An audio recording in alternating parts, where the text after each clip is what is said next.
Assalamu alaikum warahmatullahi wabarakatuh. Naam, tunaendelea na mji wetu, mji wa 10.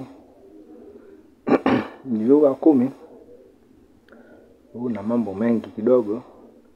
Kuna mambo kama 10 hivi tutaangalia hapa. Alafu baada ya hapa tutapumzika kidogo. Alafu ndo tutakuja kumalizia sasa miji miwili, alafu ile miji wa 13, wa 14, wa 15, wa 16.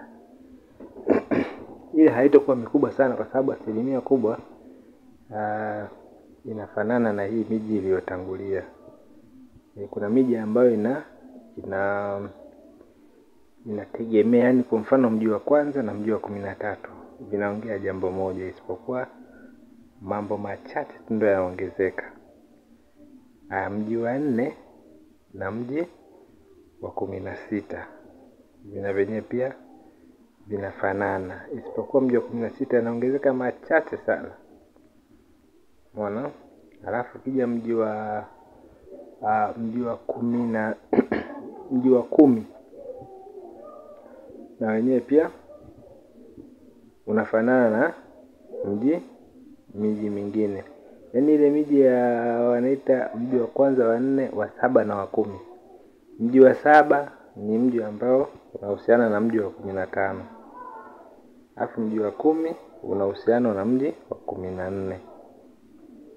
Japo mwenyewe tutakuja tuyajadili kwa undani sana, lakini ile miji ya 4 ambayo tumeshaijadili huku, ukiwepo na huu mji wa 10, mji wa kwanza, wa 4, wa 7 na 10 wanaita cardinals. Yaani ni miji ambayo inazungumzia pembe 4 za dunia. Mashariki, magharibi, kusini, kaskazini. Ambao wanaita cardinals kwa Kiingereza.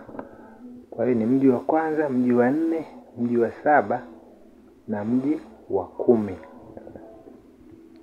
Ambayo hiyo miji hiyo 4 hiyo washirika wake ni mji wa 13, 14, 15 na mji wa 16.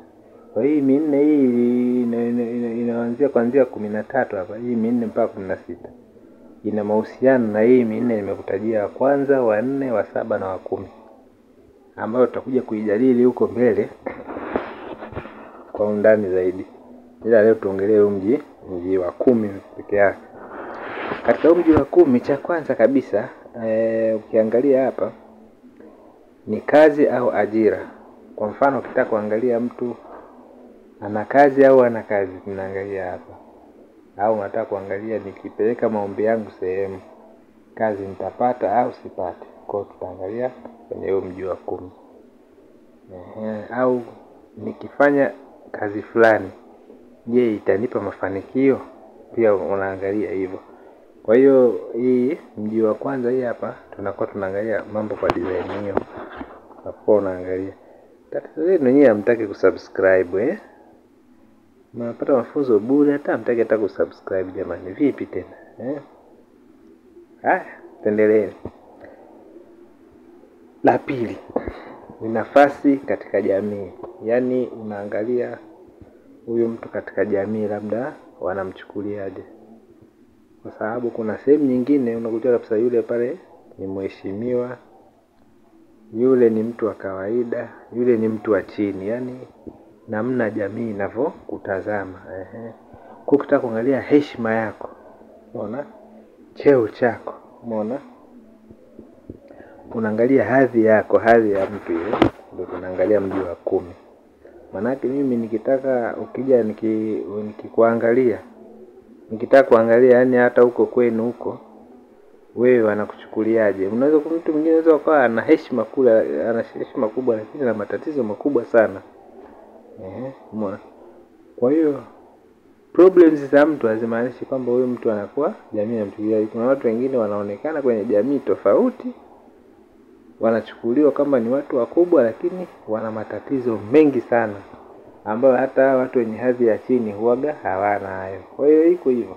Na kuna mtu mwingine unakutana yani anadharaulika lakini ni mtu mkubwa. Yaani anakuwa ana kitu. Kuna sometimes mtu anakuwa ana hadhi kubwa lakini anakuwa amefunikwa tu na mabalaa, nuksi, mavifungo kibao nini, lakini anakuwa ni mtu mkubwa. Kwa hiyo hadhi ya mtu, cheo cha mtu, namna anavyoheshimika na jamii, ndio tunaangalia hii hapo. Kwa hiyo unaweza kaangalia hata huyu mtu je, anaheshimikaje, ndio tunaangalia hapo. Sawa. Alafu tunaangalia nambari 3, anasema ni mamlaka. Mamlaka ya kwamba for example mtu anafanya kazi, unataka kuangalia kama ni bosi, yaani ni mtu mwenye mamlaka, au ni mfanyakazi tu wa kawaida, au mwenye cheo lakini cha kati. Umeona? Kwa hiyo unakuja unaangalia hapo. Kwa hiyo nikija nikimuulizia mtu bana, huyu anapofanya kazini kule hadhi yake ikoje? Yaani ana cheo gani? Maana ikitoka shikili ya kati kwa kati ni mtu wa kawaida. Ikitoka shikili mbaya maana yake huyu ni mtu wa chini, yani katika wale ambao yani level zao ni za chini sana katika wafanyakazi, ndio miongoni mwake. Na ukiangalia kwamba huyu kidogo shikili kaja nzuri, unajua huyu ni mtu mwenye mamlaka, ana cheo fulani pale kazini pale. Kwa hiyo unakuja kuangalia yale mamlaka ya mtu yakoje. Nambari 4 tunaangalia siasa au mwanasiasa. Watu ambao ni viongozi. Watu ambao ni viongozi, kwa mfano lesi anakuja mkuu wa mkoa, mkuu wa wilaya, mwenyekiti wa mtaa, sijui mbunge, diwani, sijui nini. Wale ambao wanataka kuangalia viongozi hao wanakubalika kiasi gani. Unaona? Unaangalia viongozi wa serikali yani.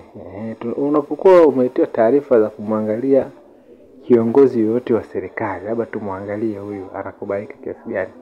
Hakuna sehemu nyingine ambayo unaweza kumwangalia ni mji wa 10.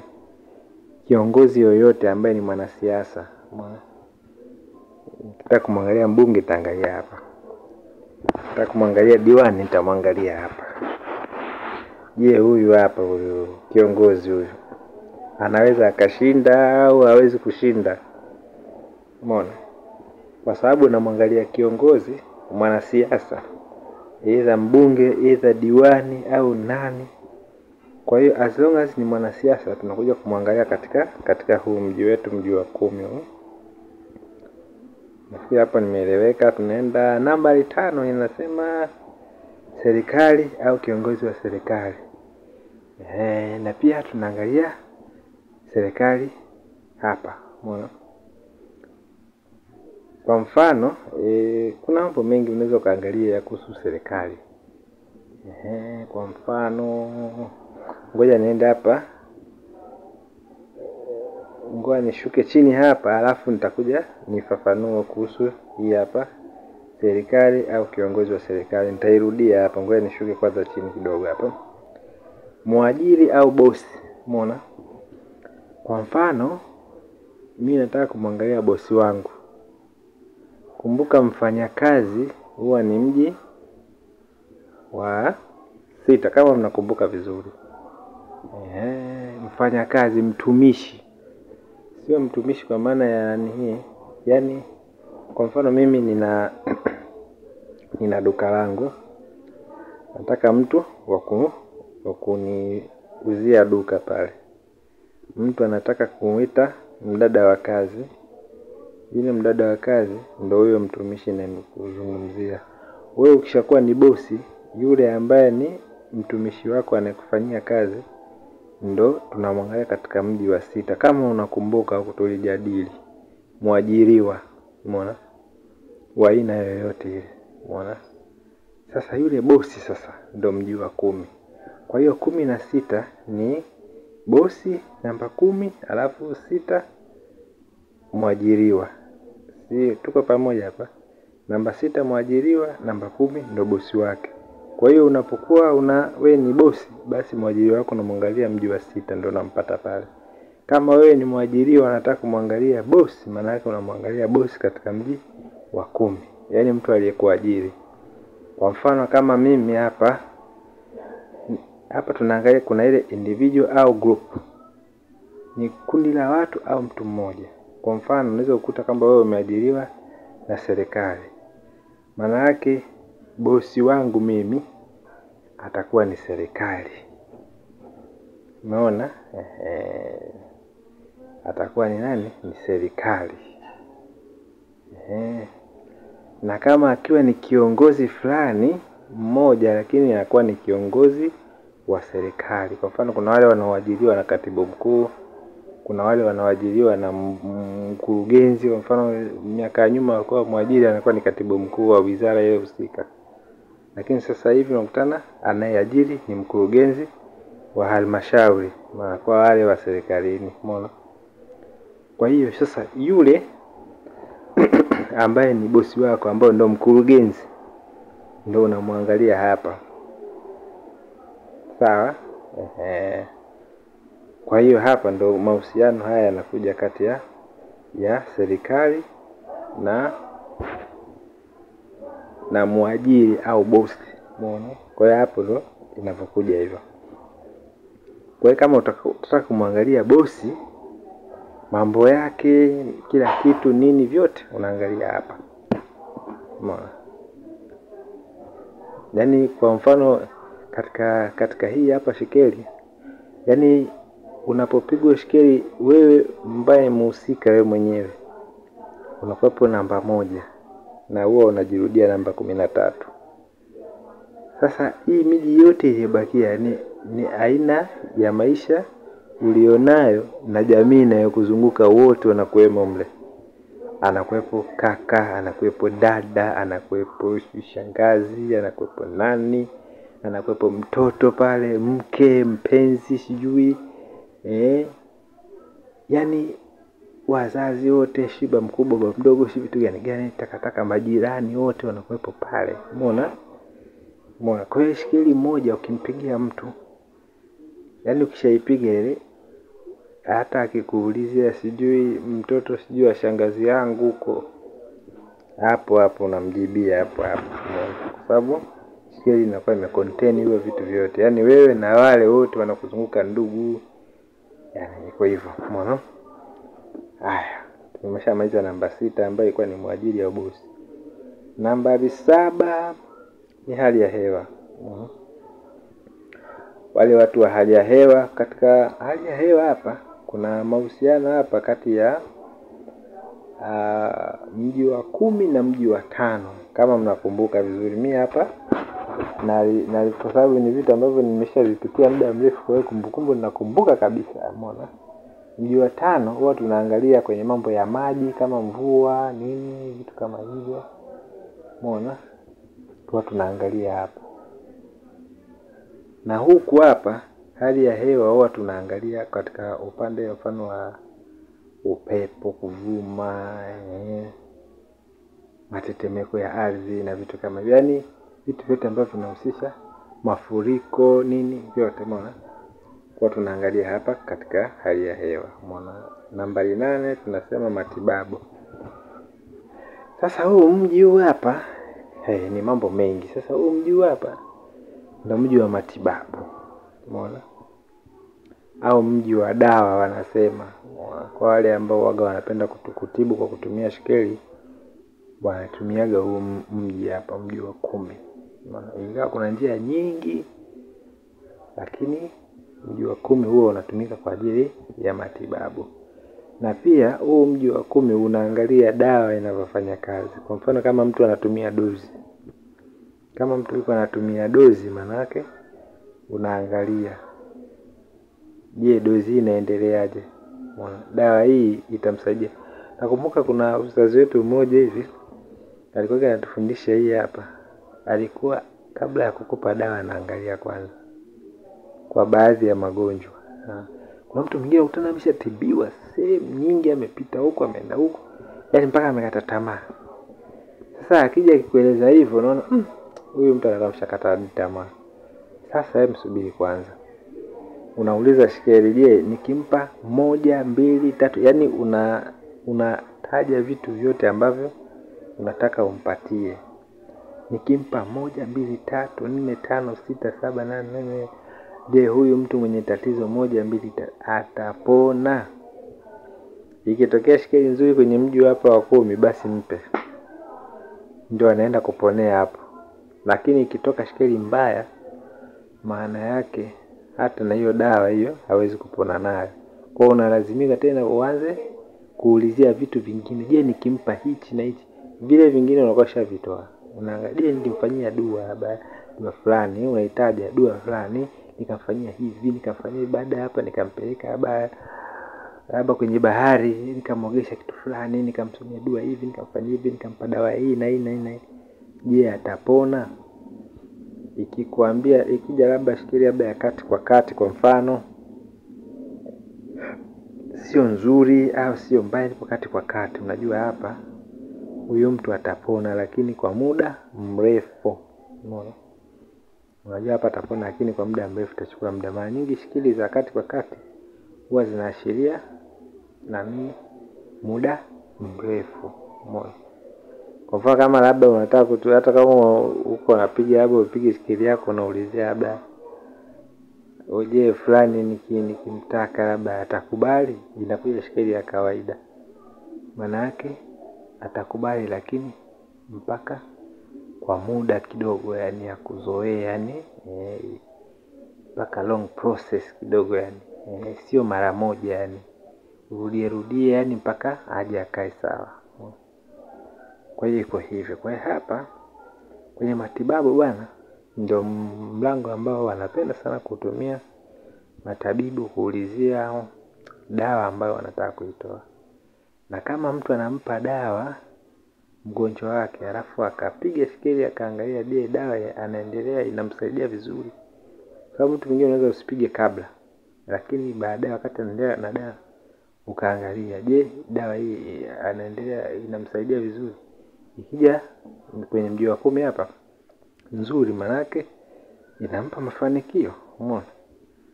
Sasa kuna watu wengine yani ameshafanikiwa alafu anakuambia hamna bana, bado sijapona bado.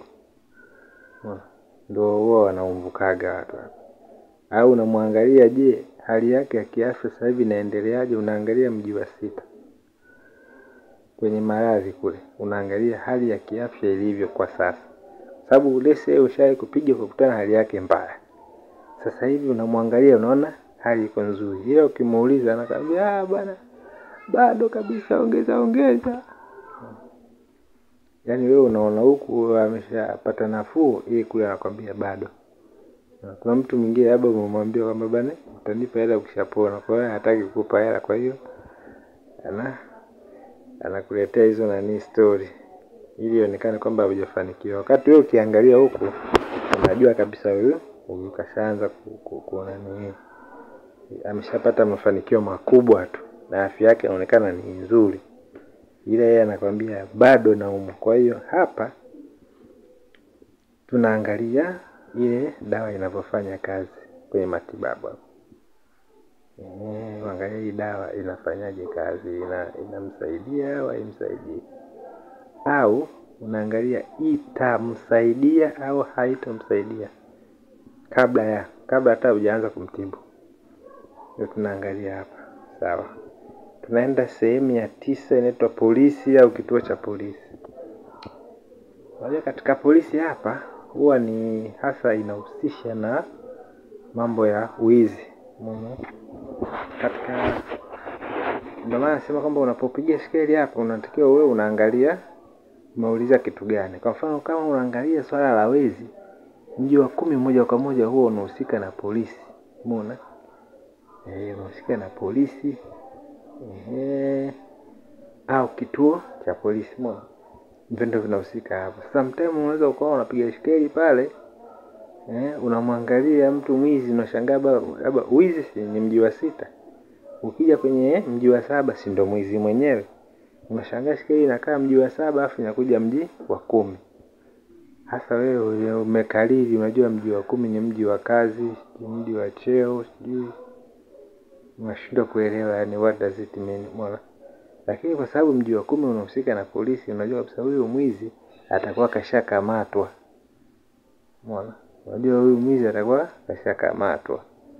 Unaona, kwa hiyo hata askari polisi unamwangalia hapa katika mji wa 10. Unaona, kwa hiyo unakutana mwanasiasa unamwangalia hapa, si bosi kiongozi unamwangalia hapa, sijui serikali hapa, polisi hapa, kituo cha polisi hapa, vitu kama hivyo. Unaona, yote vinapatikana hapa. Alafu kitu cha mwisho kabisa hapa ni baba au mama. Na utakuwa umeshangaa kidogo, unasema sasa baba au mama inakuwaje, wakati tuliambiwa kabisa mji wa 4 kule ndio unahusika na wazazi, yani baba au mama. Haya, hao comes inakuwa tena mji wa 10 hapo sasa. Kwa hiyo hapa siwezi kaukaririsha hapa, ngoja ni kufafanulia hapa vizuri ili uangalie yani inakuwaje baba au inakuwaje mama. Kwa hiyo ukiangalia hapa katika shikeli hapa kwenye kinamba yangu hapa vizuri muione, ili mkitaka kunipigia mnipigie mnipate. Namba yangu ni 0625592018.